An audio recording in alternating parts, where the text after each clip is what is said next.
जब तक footage check नहीं होता चाय कॉफी पिलाओ इसे, हैं? एक बात समझ में नहीं आ रही, जो आदमी, मेरा मतलब एक कुमार, हर महीने के 5 तारीख कोई बाल कटवाता था, उसी रात, मौत की रात 11 बजे ही बाल कटवाने की उसे क्या जरूरत पड़ी? सर अभी भी पता चला है कि बैंड्रा में एक आदमी का खून हो गया है और उसे भी कुमार की तरह मारा गया। उसकी लाश को फॉरेंसिक लेके आ रहे हैं सर। दो खून एक तरीके से, कहीं दोनों खूनों में कोई संबंध तो नहीं? विजीत, अब तो इस सालून ही बताएगा क्या संबंध है इन दोनों खून में। हाँ सालून के, उस सलून किलर के बारे में क्या पता चला? बॉस, खूनी बहुत ही पेशेवर हेयर स्टाइलिस्ट है, उसके हाथों में हुनर है अच्छे बाल काटने का। सालुंके साहब, क्राइम सीन पर जो सारी चीजें मिली थी, कपड़े, कैंची, बाल, उनसे कुछ और पता चला? कुछ खास नहीं रजत। खूनी इतना होशियार है कि उसने जरा भी, बिल्कुल भी अपनी उंगलियों का निशान नहीं छोड़ा कहीं भी, यहां तक कि कैंची पर भी अपना कोई उंगलियों का निशान नहीं छोड़ा। लेकिन एक खास बात है बॉस जो पता चली है। वो क्या? बॉस याद है, इन दोनों के गले पर हमें पाउडर मिला था। सालुंके साहब, बाल काटने के बाद हेयर ड्रेसर गले पे पाउडर लगाता ही है। हाँ, लेकिन ये एक लाइट ग्रे कलर का पाउडर था, और इनफैक्ट तो बॉस ये पाउडर था ही नहीं। सालून के, पाउडर नहीं है तो फिर क्या है? सब वो राख है, वो भी इंसान के अस्थियों की राख। क्या राख? इंसान की अस्थियों की राख? हाँ बॉस, और 2 अलग अलग आदमियों की राख। और उस राख का डीएनए करने से पता चला कि जिन लोगों की राख है वो आपस में रिश्तेदार हैं। दोनों आदमी थे, इसलिए रिश्ते में वो दोनों या तो भाई भाई थे या फिर बाप बेटा। भाई भाई या बाप बेटे? मतलब ये खूनी जिस कैंची से बाल काटता है उसी कैंची से खून करता है उन लोगों का, और फिर उनके गले पर इंसान की अस्थि की राख लगाता है। बड़ी अजीब बात है ये। हेलो, क्या? कहां हुआ ये? उसके हाथ में बंदूक थी, कैंची थी। अब वहीं रुकिए, हमें भी पहुंचता है। क्या हुआ सर? कहीं कोई ऐसी लाश तो नहीं मिली? अभी तक तो नहीं सर। हाँ, एक औरत का फोन था, किसी आदमी ने पार्किंग लॉट से उसके हस्बैंड को अगवा कर लिया। उसके हाथों में कैंची थी। अगवा करने वाले के हाथ में कैंची थी? कैंची? तो फिर रजत यही है, ये कैंची वाला हमारा खूनी, यही है ये हेयर स्टाइलिस्ट, सलून किलर।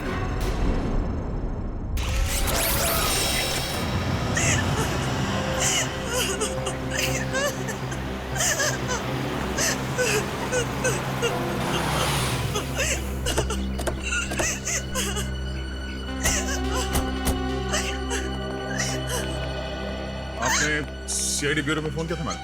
हाँ सर, मैंने ही फोन किया था। सर, वो लोग मेरे पति को ले गए सर। मेरे पति को बचा लीजिए सर, बचा लीजिए मेरे पति को। एक मिनट मैडम, शांत हो जाइए। आप ठीक से बताइए हुआ क्या, कौन ले गया आपके पति को? मुझे नहीं पता सर, मैंने उसे पहली बार देखा था। उसने अपने मुंह पर रुमाल बांध रखा था। मेरे पति जैसे ही गाड़ी से निकले, पता नहीं कहां से वो सामने आ गया और मेरे पति के मुंह पर रुमाल रखकर उन्हें बेहोश कर दिया। मैंने उन्हें बचाने की कोशिश भी की सर, लेकिन उस आदमी के हाथ में कैंची थी।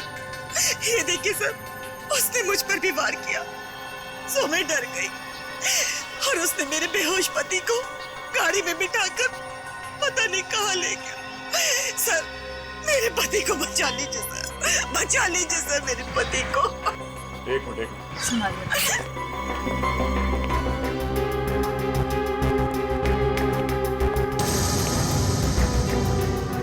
सर, यहाँ पे एक रुमाल पड़ा हुआ है।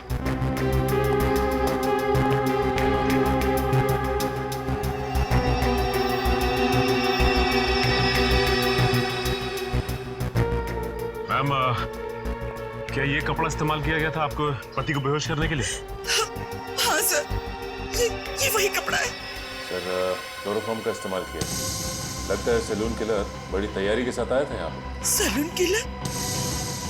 ये सैलून किलर कौन है? इसका मतलब वो मेरे पति को भी मार डालेगा। देखिए प्लीज, आप चिंता मत कीजिए। उससे पहले कि वो आपके पति तक पहुंचे, हम उसे ढूंढ निकालेंगे। देखिए मैडम, आप ये बताइए कि जब वो लोग आपके पति को गाड़ी में डालकर ले गए तो आपने उस गाड़ी का नंबर देखा, कुछ याद है आपको?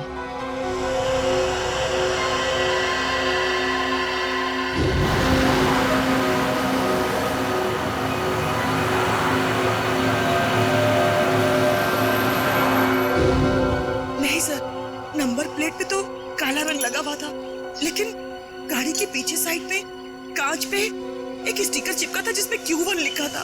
Q1? क्या उस स्टिकर पे कोई म्यूजिकल साइन भी बना हुआ था? हाँ, हाँ, हाँ। श्रेया, तुम इस Q1 के बारे में कुछ जानती हो? हाँ सर, Q1 एक दुकान है जहाँ गाड़ियों के म्यूजिक सिस्टम्स बेचे जाते हैं। ओह, गाड़ी के नंबर प्लेट को काली करने से उसने सोचा कि वो बच जाएगा। बेवकूफ आदमी। Q1 music.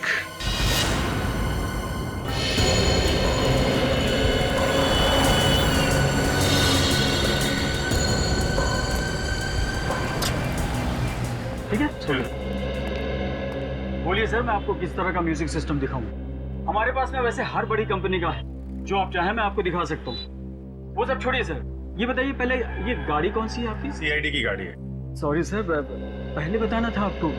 अरे यार, तो फिर फटाफट देख के बताओ अपने रिकॉर्ड में कि लेस्कॉट गाड़ी में आपने कुछ लगाया म्यूजिक सिस्टम वगैरह? जी सर। जी हाँ सर, इस तरह की 4 गाड़ियों में मैंने ऑडियो सिस्टम फिट किया है। सिस्टम का जवाब नहीं सर, मार्वलस। इसकी जितनी भी तारीफ कर रहे हैं सर, बहुत ही कम है। इसका नंबर देंगे आप? नंबर निकालिए। निखिल, पता करो ये गाड़ियाँ किसके नाम पे रजिस्टर्ड हैं और इनके पते क्या हैं।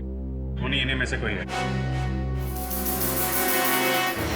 सर, सब जगह देख लिया, बस ये आखिरी जगह बची हुई। हाँ निखिल, पिछले 3 जगहों पे तो कोई सुराग नहीं मिले। देखिए यहाँ कौन मिलता है। अरे ताला लगा हुआ है।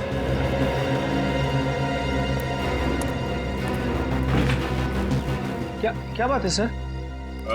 हम लोग CID से हैं। हमें मिस्टर सुमुख से मिलना है। उनके नाम पे गाड़ी रजिस्टर्ड है XY35 MT645। घर पे नहीं है क्या वो? साहब, मैंने सुना था कि वो 2 महीने पहले ही मर गया था। क्या? सुमुख 2 महीने पहले मर चुका है? जी साहब। और आपको? सर, मेरा नाम सनी है। सर, मैं इसी खुली में रहता हूँ। सर, मैंने सुना था कि दोनों बाप बेटे ने आत्महत्या कर ली थी। बेचारे दोनों इसी खोली में जल के मर गए थे। ये सब कैसे हुआ? आप लोगों ने बचाने की कोशिश नहीं की? वो सब कुछ आधी रात को हुआ ना, तो किसी को पता ही नहीं चला। मैंने भी कोई आवाज नहीं सुनी। आप साहब, मेरा नाम कांता है। मैं बाजू वाली खोली में रहती हूँ। अच्छा, ये सुमुख की जो गाड़ी है वो कहाँ है? गाड़ी? क्या सुमुख के पास गाड़ी थी? साहब, हमने तो कभी नहीं देखी। और सुमुख तो चल ही नहीं पाता था साहब, तो गाड़ी कैसे चलाता? सुमुख चल नहीं पाता था? जी नहीं। मधुसूदन को जिस गाड़ी में किडनैप किया गया वो गाड़ी सुमुख के नाम पर रजिस्टर्ड है और सुमुख चल नहीं सकता था। ये क्या राज है तो दरवाजा खोलने के बाद ही पता चलेगा।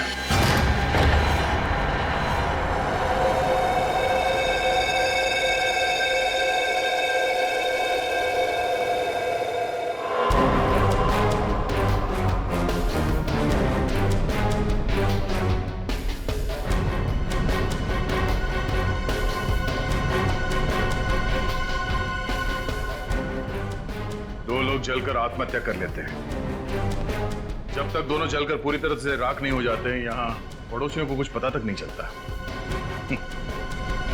बड़ी अजीब बात है।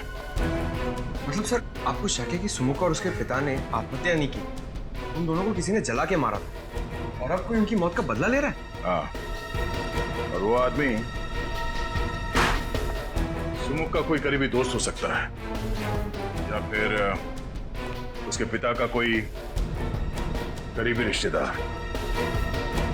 लेकिन एक बात है। वो कैसे? डॉक्टर सालुंके ने हमें बताया था कि मिस्टर कुमार के गले पे जो राख मिली थी वो 2 अलग-अलग लोगों के थे और दोनों रिश्तेदार थे। तो हो सकता है कि दोनों बाप बेटे हो। सर, इसका मतलब वो राख सुमुख और उसके पिता की है? हाँ, मुझे शक तो है, पर कंफर्म करना बहुत जरूरी है। एक काम करो, DNA टेस्ट के लिए उनके बाल उठा लो यहाँ से।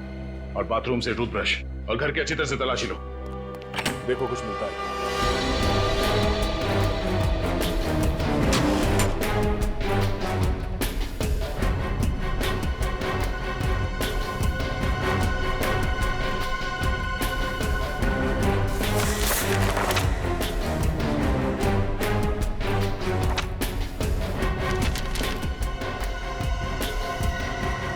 सर, ये एनवलप मिला है सर।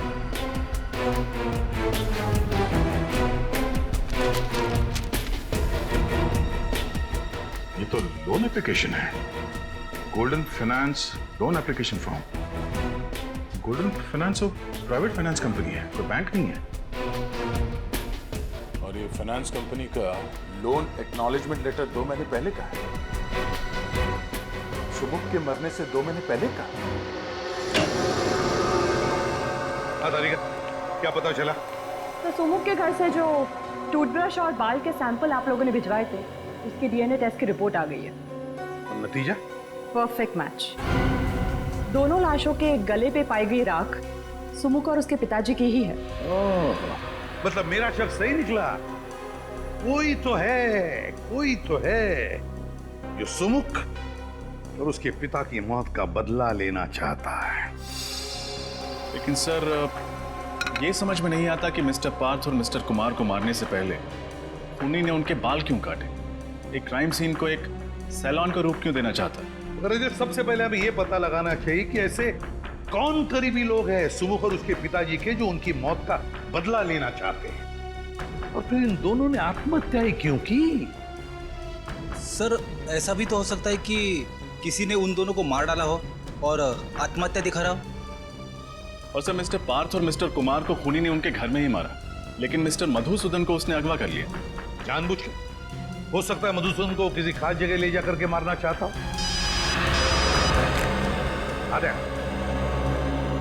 अच्छा, गोल्डन फाइनेंस कंपनी के, ठीक है। सुमुख ने मरने से पहले गोल्डन फाइनेंस कंपनी से लोन लेना चाहा था। Golden finance company.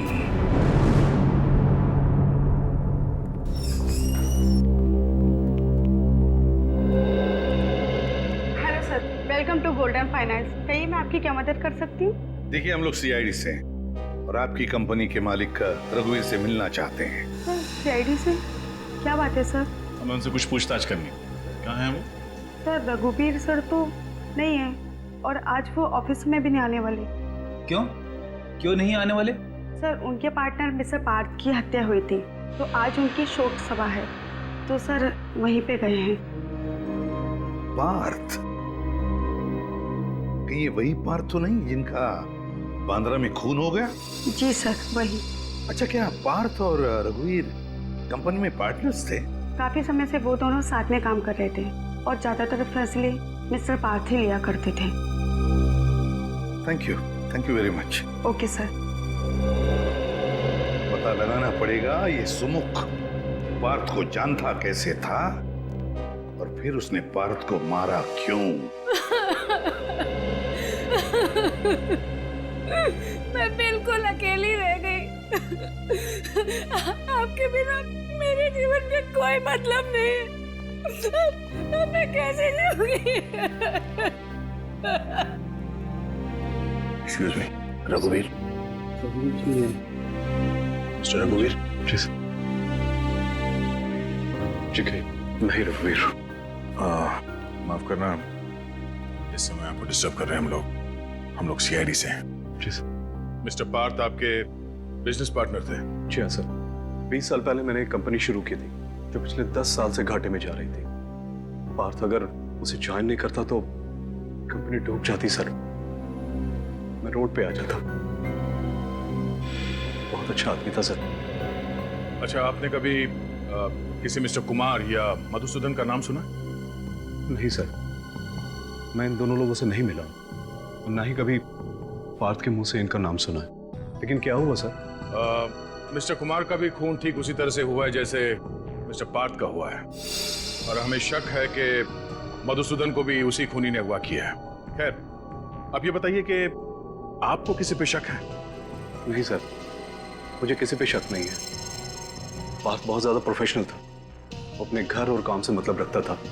ना तो उसकी कोई बुरी सोबत थी और न ही उसे कोई बुरी आदत थी। मिस्टर पार्थ ने कभी सुमुख नाम के किसी आदमी के बारे में कुछ बताया आपको? सुमुख? हाँ, सुमुख नाम के एक आदमी ने हमारी कंपनी में एक लोन के लिए अर्जी दी थी, 25 लाख रुपए की। लेकिन पार्थ ने उसे रिजेक्ट कर दिया था। ओह, और उन्होंने ऐसा क्यों किया था, कुछ पता है? नहीं सर, लेकिन एक बात जरूर है, पार्थ को अगर लगता था कि कोई आदमी हमारा पैसा नहीं लौटा पाएगा तो वो उसकी अर्जी नामंजूर कर देता था।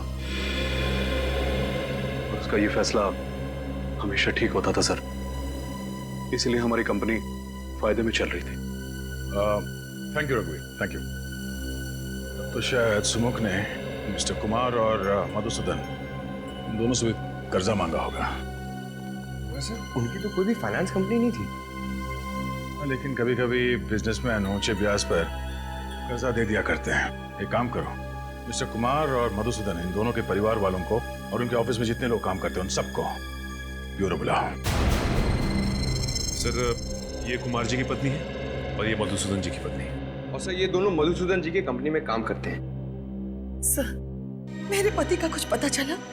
वो सही सलामत तो है ना? देखिए, आप बिल्कुल चिंता मत कीजिए, आपके पति को हम सही सलामत वापस ले आएंगे। हम पूरी कोशिश कर रहे हैं। वैसे मिस्टर कुमार छोटे छोटे बिजनेस में इन्वेस्ट करते थे, है ना? और मिस्टर पार्थ की कंपनी लोगों को बिजनेस के लिए पैसे उधार देती थी। तो क्या वैसे ही मधुसूदन जी भी व्यापारियों को पैसे उधार देते थे, लोन देते थे? जी हाँ सर, वैसे तो हमारा टेक्सटाइल का बिजनेस है, लेकिन मेरे पति लोगों को बिजनेस के लिए प्राइवेट लोन भी दिया करते थे। आप लोग मधुसूदन जी के ऑफिस में काम करते हैं। जरा याद करके बताइए, कोई सुमुख नाम का आदमी आया था क्या उनसे लोन मांगने के लिए? हाँ सर, 3 महीने पहले मिस्टर सुमुख की लोन एप्लीकेशन आई थी। लेकिन सर ने उसे लोन देने के लिए मना कर दिया था। ये सुमुख तो मर चुका है और यहाँ तक कि उसके पिता की भी मौत हो चुकी। तो फिर कौन है जो ये सब कर रहा है? कोई ऐसा आदमी जो सुमुख और उसके पिता की मौत का बदला लेना चाहता है, करीबी रिश्तेदार या दोस्त। हाँ अभिजीत, पता लगाना ही पड़ेगा इनके रिश्तेदार और दोस्तों के बारे में, पता लगाना ही पड़ेगा। शोभा जी, तो आप मालकिन इस चौल की? होए साहिब, गरीब और मुसीबत के मारे लोगों की मदद करती हूँ, उनको खोली भाड़े पे देती हूँ। वो Sahib social service. Social service? Social service करते करते यहाँ पे रहने वाले लोगों की पहचान पत्र की कॉपी नहीं लेती आप? राशन कार्ड वगैरह कुछ नहीं मिला हमें यहाँ से, जिससे सुमुख और उसके पिताजी के बारे में कोई जानकारी मिल सके? अरे साहिब, सब गरीब लोगों के पास किधर होता है पहचान पत्र? आपके पास उनका कोई फोटोग्राफ है? नहीं साहिब, सुमुख और उसके पिताजी 4 महीने पहले आए थे। साहिब, उसका लड़का विकलांग था, ठीक से चल भी नहीं पाता था। मैंने तो उसको खोली देके उसकी मदद की। साहिब, वो बाप बेटा दोनों जलकर मर गए। अरे उसके बाद पुलिस का कितना लफड़ा झेला मैंने। अच्छा, आप लोग यहीं पे रहते हैं? किसी को तो इस खोली में आते जाते देखा होगा? नहीं। और आपने? सर, मैं तो यहाँ 3 महीने पहले ही रहने आया हूँ। मुझे तो कुछ भी मालूम नहीं है। साहिब, ये सच बोलता है, ये तो अभी रहने को आया है। वो दोनों बाप बेटा ना किसी से बात नहीं करते थे, कोई रिश्तेदार दोस्त कोई उनको मिलने नहीं आता था। अच्छा, आप लोगों ने कभी उन्हें बात करते हुए सुना या फिर किसी का नाम का जिक्र करते हुए सुना? याद करिए। हाँ साहब, मरने से 3 दिन पहले रात को बाप बेटे में खूब झगड़ा हुआ और किसी बात को लेकर बहस भी हो रही थी। कैसी बहस? वो सुमुख अपने पिताजी को किसी कागज पे साइन करने के लिए कह रहा था और उसके पिताजी चिल्ला चिल्ला कर कह रहे थे कि मैं कोई साइन नहीं करूंगा। सर, शायद सुमुख अपने पिताजी से किसी लोन के कागजात पे साइन करने के लिए कह रहा हूँ, गारंटर के तौर पर, या किसी चीज को गिरवी रखे और उसके पिताजी मना करें इस बात के लिए। हो सकता नहीं, पर अब भी सवाल वही है कि आखिर वो कौन है जो सुमुख और उसके पिताजी की दर्दनाक मौत का बदला लेना चाहता है? ये सलून किलर आखिर है कौन? ये कैसे हो सकता है अभिजीत? 4 महीने से सुमुख अपने पिताजी के साथ उस चाल में रह रहा है और फिर भी किसी भी पड़ोसियों को उनके बारे में कुछ पता तक नहीं। सर पड़ोसी बता रहे थे दोनों बाप बेटे में बनती नहीं है, बहस होती रहती है, इसलिए सुमुख के पिताजी ज्यादातर घर के बाहर रहते हैं और ये सुमुख अपाहिज होने के कारण घर के अंदर। बाप बेटे किसी से बातचीत भी नहीं करते। सर बाप बेटे के आपसी झगड़े से किसी का क्या लेना था? और कोई इन्हें जला के क्यों मारेगा? और फिर खूनी ने मधुसूदन को क्यों किडनैप किया? और अगर किडनैप किया भी है तो छुपा के कहां रखा होगा? हेलो जी हाँ, कहाँ पे? Okay, thank you very much. Sir जिस कार में मधुसूदन को किडनैप किया गया था उसका पता चल गया है। अभी थोड़ी देर पहले उसे गोमती नगर चाल के पास पाया गया है। तो फिर अभिजीत, मधुसूदन को भी वहीं पे छुपा के रखा गया है। गोमती नगर, गोमती नगर।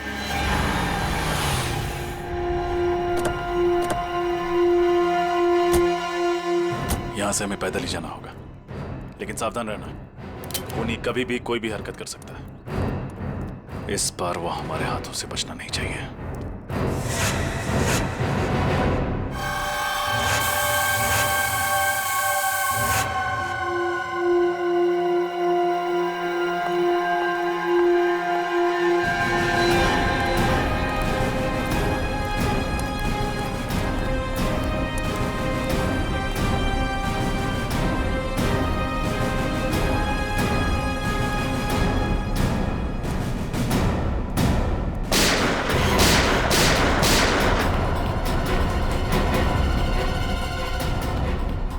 पंकज, तुम में से किसी ने गोली चलाई? नहीं सर, मैंने तो गोली नहीं चलाई। नहीं सर, मैंने नहीं चलाई। तब तो ये जरूर उसे खूनी का काम होगा। जिस दिशा से गोली की आवाज आई है उधर आ जाओ।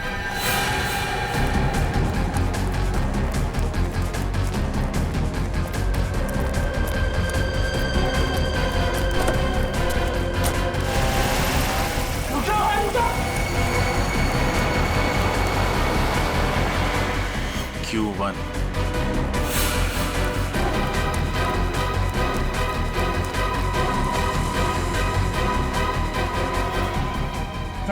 जिंदा से संभालो। हाँ पंकज।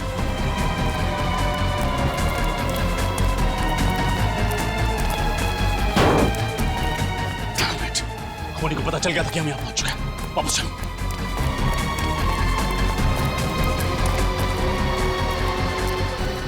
सुनो, अपनी आंखें खुली रखने की कोशिश कर। तो मेरी आवाज सुनाई दे रही है? वो कौन था जिसने गोली चलाई?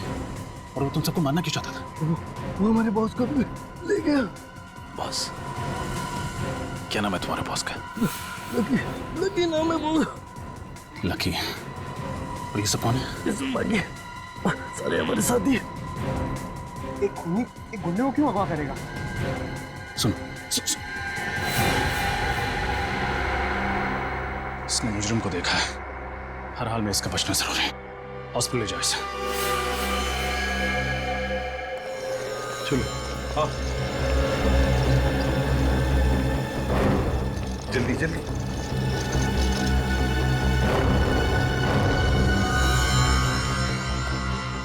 आप लोग यही ठहरिए, इसका ऑपरेशन करना होगा।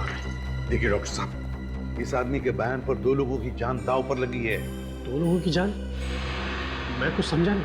डॉक्टर साहब, हम एक खूनी को ढूंढ रहे हैं। उसने 2 खून किए और 2 लोगों को पकड़ के रखा है, और उसके बारे में सिर्फ यही बता सकता है। अभी यही देखिए, उसको होश ऑपरेशन के बाद ही आएगा।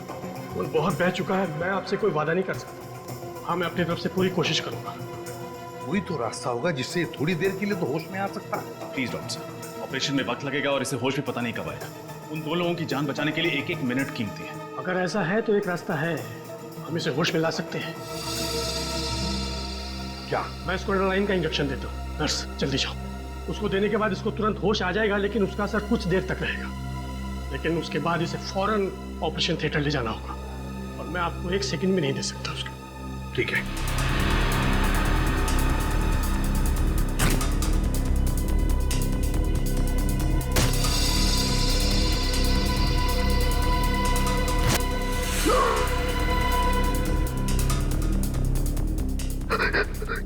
क्या हुआ?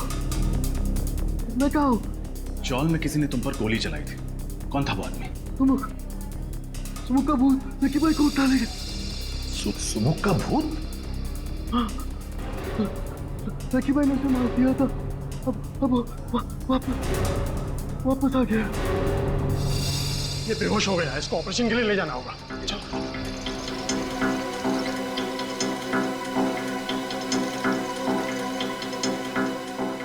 सुमुख जिंदा है?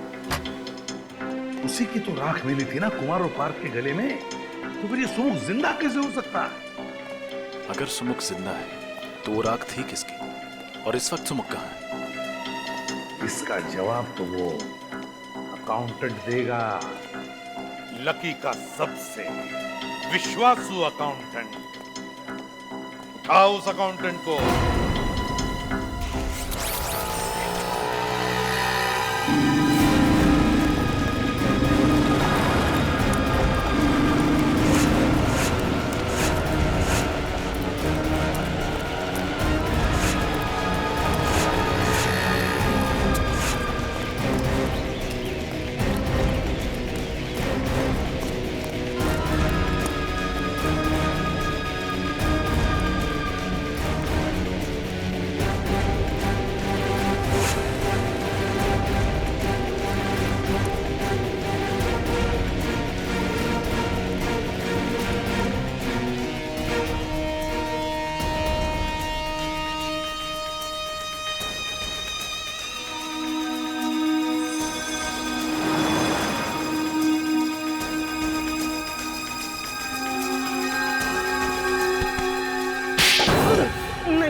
मैं बताता हूँ, सब कुछ बताता हूँ। तो बताओ मिस्टर विजय, तुम एक MBA हो, कहीं भी नौकरी कर सकते थे, फिर भी तुमने लकी जैसे क्रिमिनल के लिए काम करना उचित समझा। उसके गैर कानूनी धंधों का हिसाब किताब तुम ही संभालते हो ना? हाँ, मैं ही संभालता था। सुमुख के बारे में क्या जानते हो? सुमुख? उसने तो लकी भाई से 25 लाख रुपए उधार लिए थे, लेकिन समय पर रकम लौटा नहीं सका, और उस वक्त लकी भाई को शहर में अपने नाम की धाक जमानी थी, इसलिए उन्होंने सुमुख और उसके पिताजी को मरवा दिया। लेकिन आप सुमुख के बारे में क्यों पूछ रहे? वो तो एक छोटी सी मक्खी। जिसे तुम एक छोटी सी मक्खी कह रहे हो, उसने लकी को अगवा किया, उसके सारे आदमियों को मरवा दिया। एक अपाहिज ने तुम्हारे लकी भाई को खत्म कर दिया, समझे तुम? अपाहिज? कौन है अपाहिज? सुमुख तो अपाहिज नहीं था। क्या? सुमुख अपाहिज नहीं था? नहीं, लेकिन चौल में सबने बताया था कि वो अपाहिज था। नामुमकिन है। जब वो लकी भाई से उधार मांगने के लिए आया था तब मैं वहां पर मौजूद था। किस लिए मांगने आया था वो पैसे?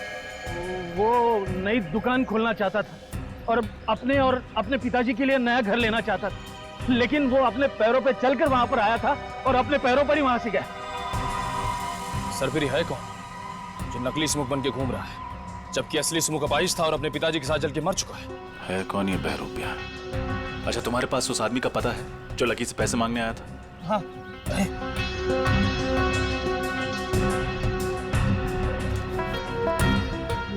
मांडवा गली खोली नंबर 4।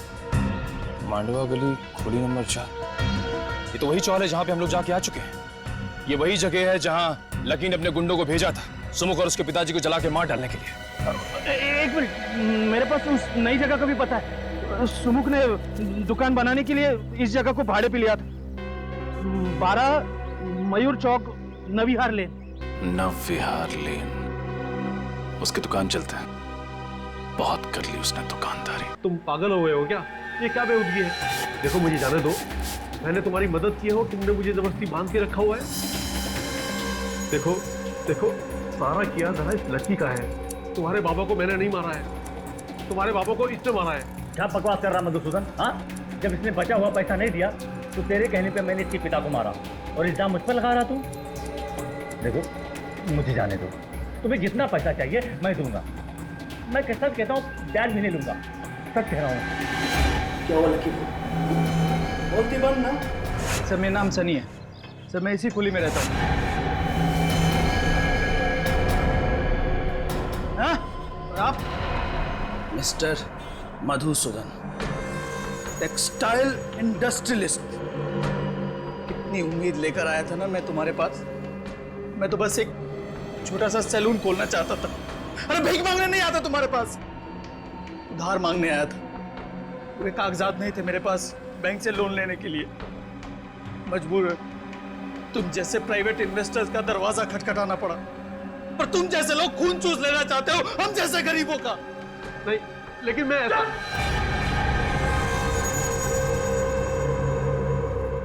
लकी भाई, एक किस्त देने में देर कर देने पर कोई किसी के बाबा और उसके निर्दोष बेटे को चलाकर मार सकता है क्या? हाँ?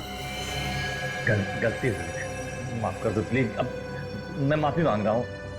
इसके बहकावे में आ गया था मैं, इसके मधुसूदन के, इसीलिए मैंने किया था। लेकिन सुनो, मुझे एक बात समझ में नहीं आई। मैंने तुम्हें और तुम्हारे पिता को जलाकर मार डाला था, तुम जिंदा कैसे बच गए? तुम्हारे बेवकूफ गुंडों ने मुझे नहीं मारा, मेरी जगह मेरे निर्दोष अपाहिज भाई को जलाकर मार दिया, समझे? क्या तुम्हारा छोटा भाई भी था? मेरा छोटा भाई भी था, वो चल नहीं सकता था। आखिर क्या दोष था मेरे भाई मृदुल का? उसको सुमुख समझकर इसके गुंडों ने जलाकर मार दिया। मधुसूदन, तुम यही सोच रहे हो ना कि आखिर अभी तक मैंने तुम्हें जिंदा क्यों रखा है? क्योंकि तुम मुझे अच्छा आदमी समझते हो और सिर्फ चेतावनी देकर छोड़ना चाहते थे। तेरी वजह से मैंने अपने पूरे परिवार को खो दिया है। तुझे बहुत बड़ी सजा दूंगा। तेरी आंखों के सामने मैं लकी का खून करूंगा ताकि तू देख सके कि मरते वक्त कितना दर्द होता है। उसके बाद मैं तुझे मारूंगा ऐसे ही, ताकि तू एक बार नहीं बार बार मर सके, बार बार मर सके। तुम ऐसा नहीं कर सकते लकी, तुम कुछ करो। हाँ मधुसूदन, मैं करता हूँ तुम्हारे अपने लिए कुछ। हाँ देखो प्लीज भेज छोड़ दो प्लीज प्लीज। सुमुख, सीआईडी, आप लोगों को इस जगह के बारे में किसने बताया? लकी के अकाउंटेंट, और तुम्हारा खेल खत्म।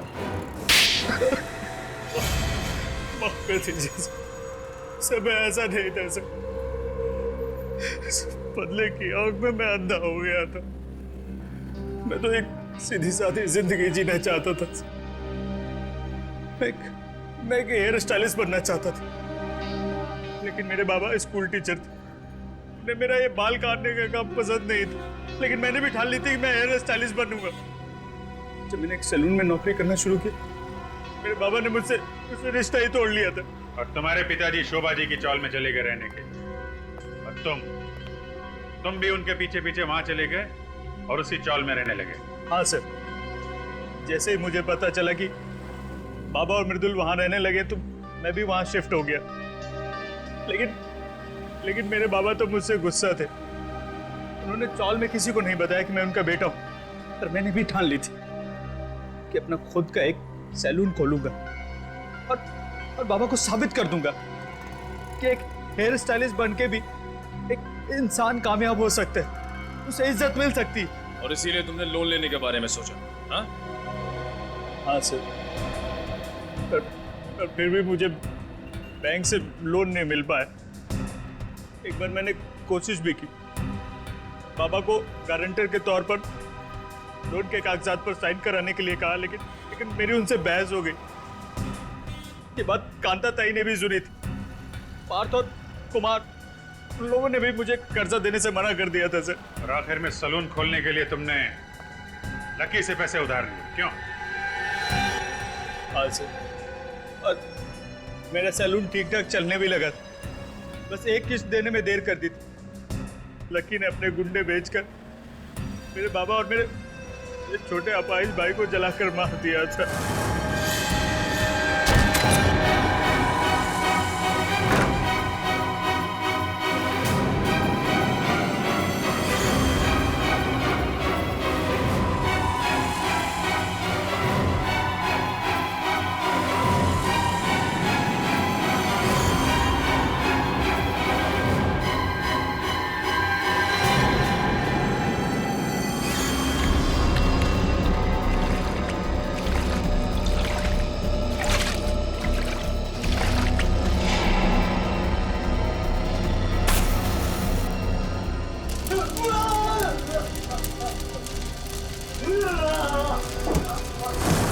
और दुनिया के सामने तुमने अपने भाई की जगह खुद को मार डाला। सर, मुझे मेरे पिताजी और मेरे भाई की मौत का गम बहुत सता रहा था। मुझे चैन से नींद नहीं आ रही थी, इसलिए मैंने बदला लेने की ठान ली थी। फिर मैंने उनको एक कमाल का हेयर कट दिया। सबको मैंने एक एक करके मार डाला। जब तक फांसी का फरमान नहीं आ जाता, जेल में बैठ के दूसरे कैदियों को हेयर कट देते रहना। और तुम लोगों को भी सुमुख के पिता और उसके भाई के खून के इल्जाम में फांसी ही होगी।